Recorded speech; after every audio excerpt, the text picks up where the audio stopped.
बहुत समय पहले की बात है। एक छोटे और प्यारे से गांव में अनीका नाम की एक लड़की रहा करती थी।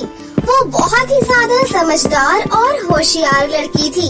वो अपने माता पिता के साथ रहा करती थी। वो अपने माता पिता की एक लौती संतान थी। अनीता के माता पिता उसे एक बड़ा डॉक्टर बनाना चाहते थे ताकि वो लोगों की सेवा कर सके। इसीलिए गरीब होने के बाद भी उसके माता पिता ने उसका दाखिला एक बहुत बड़े स्कूल में करवाया ताकि वो अच्छे से पढ़ लिख सके और गांव का नाम रोशन कर सके। अनीका के माता पिता रात दिन मेहनत करते थे। वो अपनी बेटी को बहुत आगे बढ़ते हुए देखना चाहते थे। उसकी माँ दूसरों के घर काम करने के बाद रात को सिलाई करने का काम किया करती थी और उसके पिता रात दिन खेतों में काम किया करते थे। अनीका अपनी क्लास में फर्स्ट आया करती थी। वो बहुत ही ज्यादा होशियार थी, इसलिए क्लास की कुछ लड़कियां उससे जला करती थी। उसी क्लास में आराध्या नाम की एक लड़की थी जो बहुत बड़े घर से थी। वो बहुत ही ज्यादा अमीर खानदान से थी। वो हमेशा अनीका को सताया करती थी और सीधे मुंह उससे बात भी नहीं करती थी। लेकिन अनीका उसकी किसी भी बात पर ध्यान नहीं देती थी। वो तो बस अपने माता पिता का सपना पूरा करना चाहती थी। इसीलिए वो हर साल अपनी क्लास में टॉप करके फर्स्ट आया करती थी।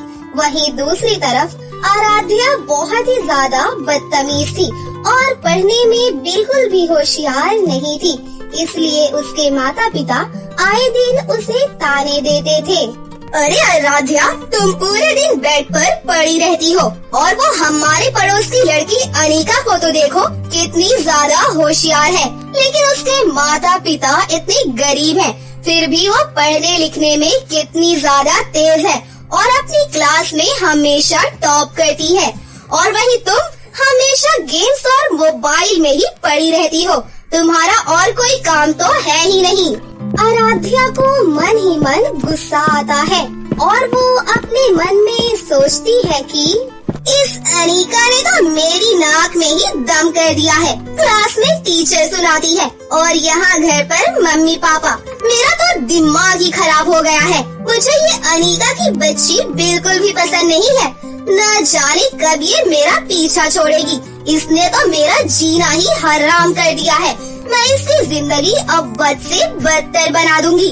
आखिर ये खुद को समझती क्या है। अगले दिन आराध्या स्कूल में जाती है और स्कूल जाने के बाद वो अनीका से कहती है, ए अनीका की बच्ची, सुन, मैं आज बहुत ज्यादा थक गई हूँ और मेरे हाथों में इतना दम भी नहीं है कि मैं अपना होमवर्क खुद कर सकूँ। तो मैं चाहती हूँ कि मेरा होमवर्क तू करे। अरे आराध्या, मैं तुम्हारा होमवर्क नहीं कर सकती।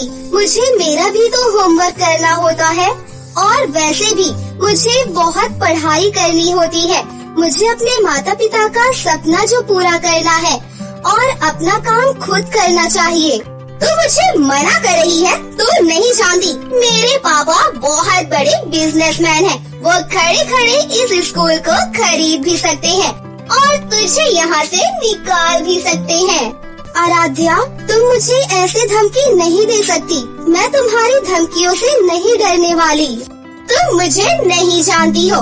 अब तुम देखना, मैं तुम्हारा स्कूल आना भी बंद करवा दूंगी। तुम स्कूल आने से भी डरने लगोगी। अनीका आराध्या की बात पर बिल्कुल भी ध्यान नहीं देती है और चुपचाप अपने घर चली जाती है। घर जाने के बाद वो सारा काम खत्म करने के बाद अपनी पढ़ाई में लग जाती है। अगले दिन अनीका जब स्कूल जाती है तो आराध्या उसकी बहुत ज्यादा बेइज्जती करती है। वो अपने सभी फ्रेंड्स के साथ मिलकर उसका लंच बॉक्स डस्टबिन में फेंक देती है और उसकी बहुत इंसल्ट करती है। बेचारी अनीका बहुत ज्यादा उदास थी और वो उदास मन से अपने घर वापस आ जाती है। लेकिन घर आने के बाद अनीका देखती है कि उसके पिता की बहुत ज्यादा तबीयत खराब हो गई है। वो बिस्तर पर से उठ भी नहीं पा रहे हैं। ये देखकर अनीका को और भी ज्यादा दुख होता है। वो अपने पिता को इस हालत में नहीं देख सकती थी।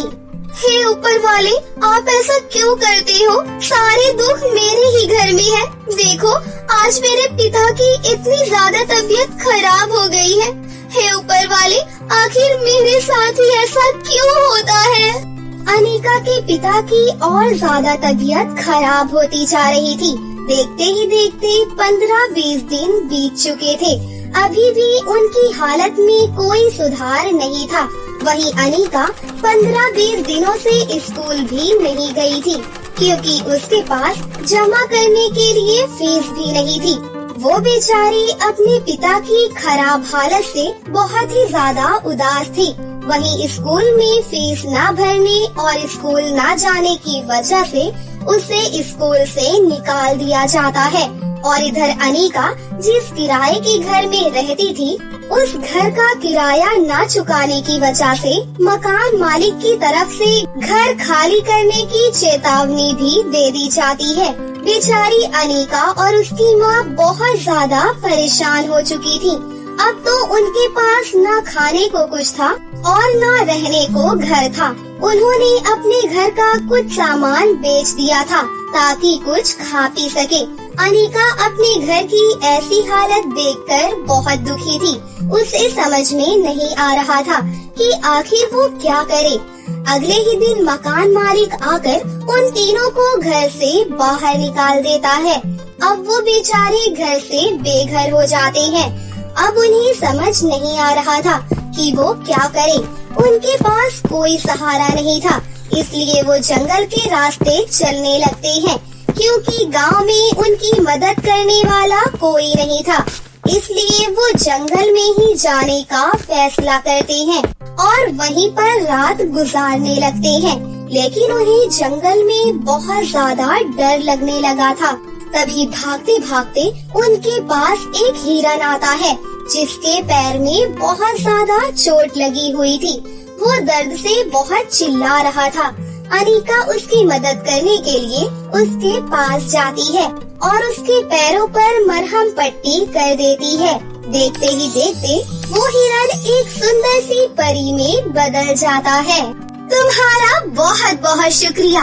मेरे पैरों में चोट से बहुत ज्यादा दर्द हो रहा था, लेकिन तुमने मेरी मदद की, जिस वजह से मैं भी तुम्हारी मदद करना चाहती हूँ, क्योंकि तुम मेरी परीक्षा में सफल हुई। मैं बेसहारा और मासूम लोगों की मदद करती हूँ और मैं तुम्हारे बारे में भी सब कुछ जानती हूँ। ये लो, मैं तुम्हें कुछ देना चाहती हूँ।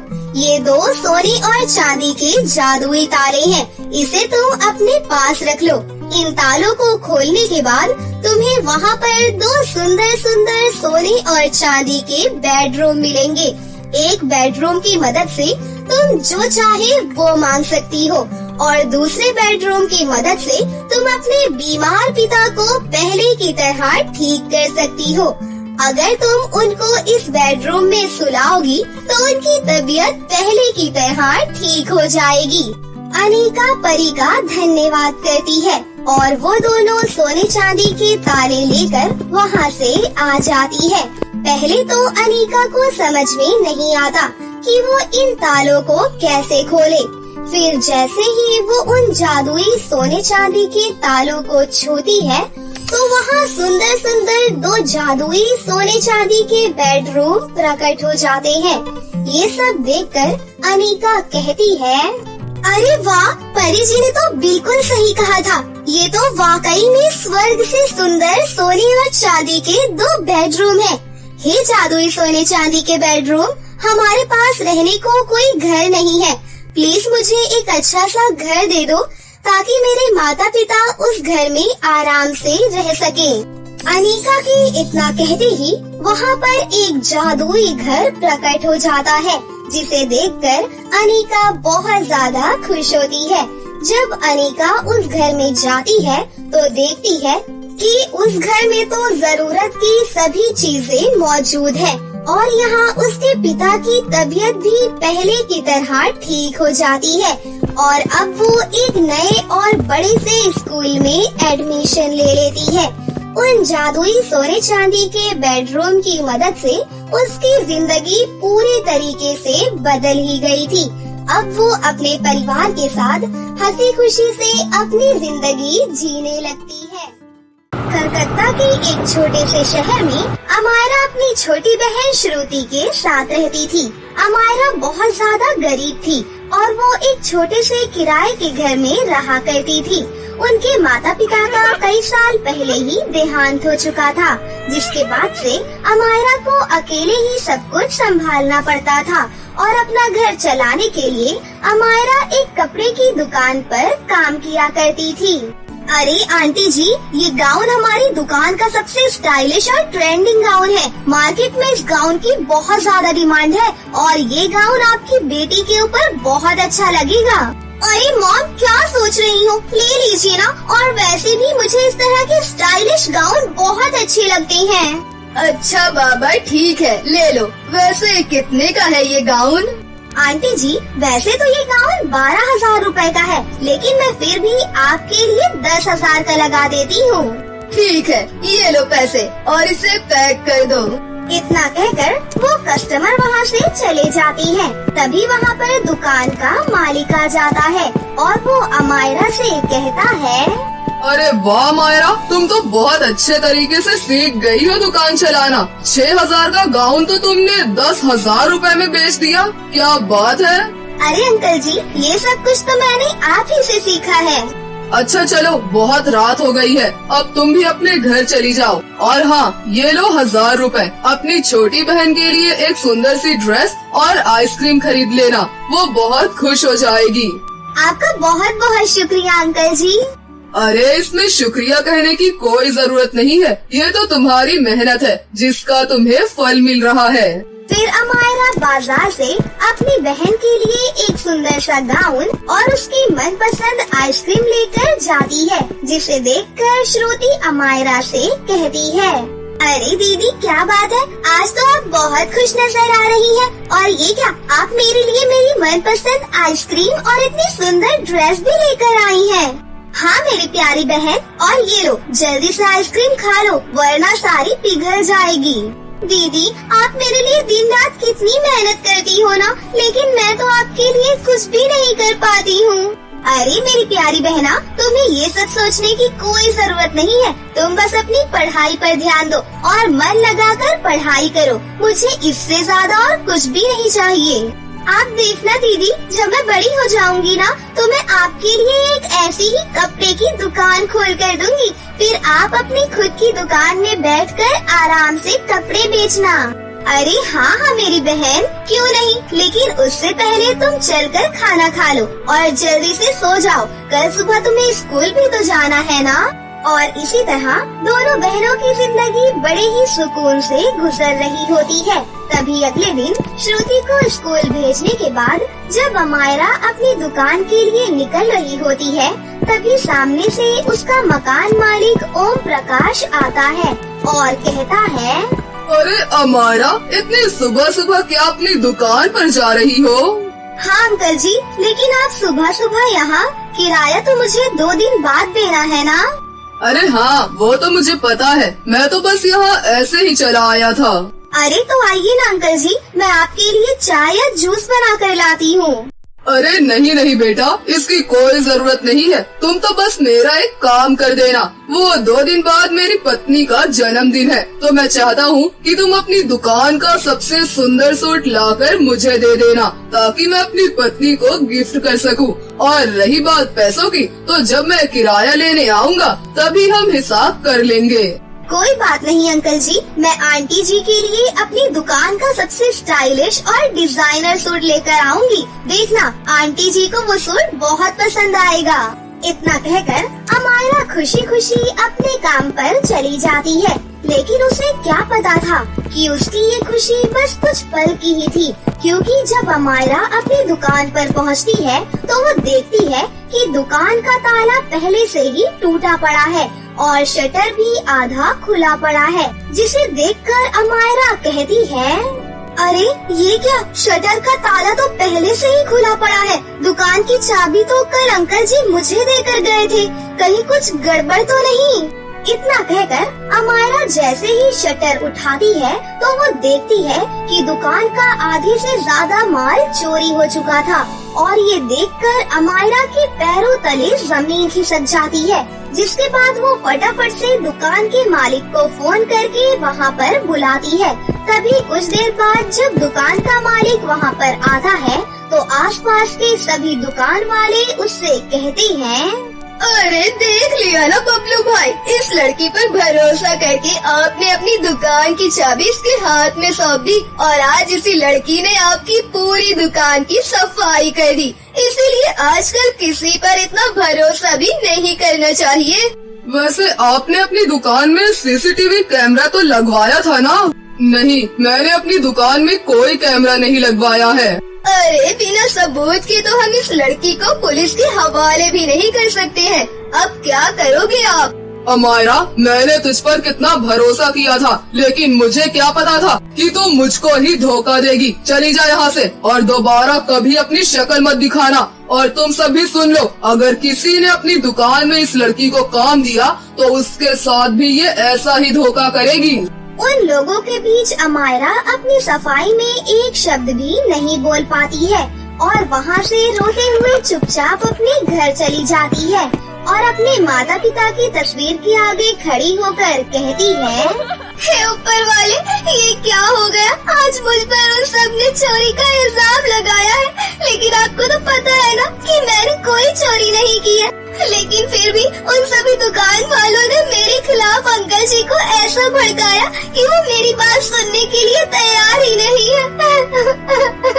और इस तरह अमायरा के काम पर न जाने की वजह से अमायरा के घर की हालत दिन ब दिन बिगड़ती जाती है और जब कई महीनों तक अमायरा अपने घर का किराया नहीं देती है तो अगले दिन ही मकान मालिक आकर अमायरा से कहता है, अरे अमायरा, पूरे 2 महीने हो गए हैं, लेकिन तूने अभी तक घर का किराया नहीं दिया है। इसलिए अगर तूने आज किराया नहीं दिया तो तू ये घर खाली करके जा सकती है। अंकल जी, मुझे बस कुछ दिन की मोहलत और दे दीजिए, मैं जल्दी ही आपका सारा किराया दे दूंगी। अरे मेरा किराया कहाँ से देगी जब तेरे पास नौकरी ही नहीं है। मुझे सब पता है कि तुझे तेरे दुकान के मालिक ने काम से निकाल दिया है और अब तुझे कहीं भी कोई काम नहीं देगा। इसलिए अब तू ये बहाने बनाना बंद कर दे और मुझे मेरे पैसे दे, वरना ये घर खाली करके चली जा। इतना कहकर ओम प्रकाश अमायरा और उसकी छोटी बहन को घर से बाहर निकाल देता है। जिसके बाद अमायरा अपने माता पिता की तस्वीर हाथ में लिए अपनी बहन को लेकर फुटपाथ पर इधर उधर भटकने लगती है।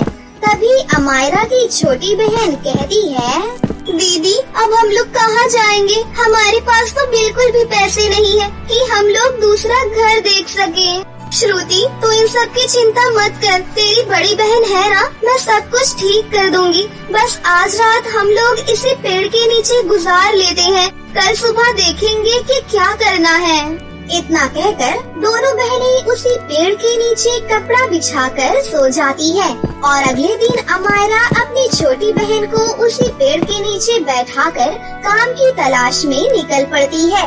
लेकिन अमायरा को कहीं पर भी कोई काम नहीं मिलता और वो दिन भर भूखे प्यासे काम की तलाश में इधर उधर भटकती रहती है। पर शाम होने के बाद जब वापस वो अपनी बहन के पास आती है तो आँखों में आंसू लिए वो कहती है, मुझे माफ कर देना मेरी बहन, लेकिन मैं आज भी तेरे लिए कुछ भी नहीं कर पाई। पता नहीं ऊपर वाला हमारी और कितनी परीक्षा लेंगे, मुझे तो कुछ समझ में ही नहीं आ रहा। अब मैं क्या करूं?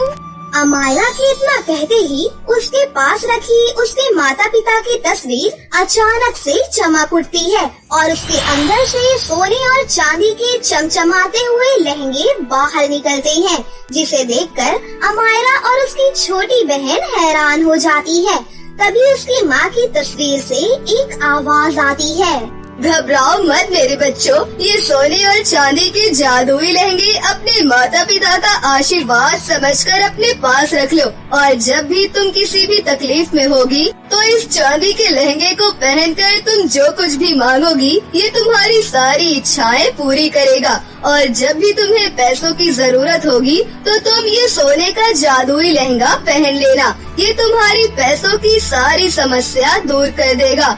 और तुम दोनों बस इसी तरह हमेशा एक साथ रहना, तुम्हारे माता पिता का आशीर्वाद हमेशा तुम दोनों के साथ रहेगा।